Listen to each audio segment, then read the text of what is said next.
This is the Look KO2 Max pedal, and this is the white one, and it's also available in like a dark grey black colour. Now, of all the pedals we've had here in store, this has been by far the most popular, and there's quite a number of reasons for that. If you take a look at this big case here, in there are the bearings that allow the pedal to rotate. Now Look have put a 3-bearing system into that axle area so that you get a really smooth rotation every time the pedal goes round. They've also sealed the unit to give it protection from the elements. Now, particularly if you cycle through some of the darker months of the year, there can be a lot of mud and a lot of water on the roads that in other pedals would get into the axle, into the bearings and cause them to corrode, which would eventually affect the way that the pedals would work.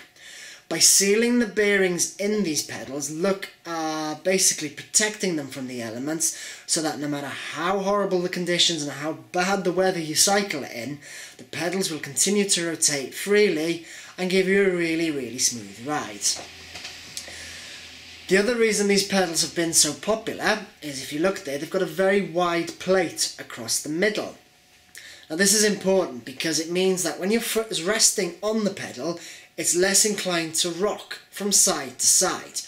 Now, if you're prone to any ankle problems, knee problems, or hip problems, or anything like that from cycling, by stopping the rocking of your foot from side to side, you're taking the pressure off the joints so that your body works in a motion that it's actually more comfortable with, and it'll reduce the risk of injury from cycling. Now, in the packaging with them comes the grey cleat that Look do.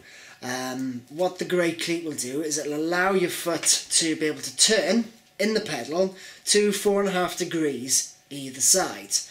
Now, the reason for wanting that rotation is, it's quite a long-winded explanation, but suffice to say for 90% of the cyclists out there, the grey cleats are absolutely perfect. So in the box, you get the pedal, and you get the cleat with all the screws that you need to fix this to the bottom of your bike shoes.